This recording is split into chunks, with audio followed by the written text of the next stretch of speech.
Okay, so I just asked this question about finding the net force, both magnitude and direction. So let's quickly see the answer. Should be very simple. The net force, right, is so which way do you, first of all, which way do you think it will go? Which way would the net force point? It will probably point this way since there's so much more forces over here. So we'll make that the positive side. Okay, so it will be 10 plus 5 minus 2.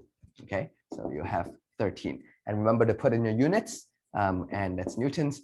And this is a general trick or a general tip for you is during here, if we have the same units everywhere, just don't write the units and just put it at the end. If you have the same units, this is a much quicker way to do it than having a lot of things to write. Okay, and don't forget the direction, and this is in the positive direction. Okay, if you don't want to write positive, you can just write towards the right. Okay? As the paper is oriented.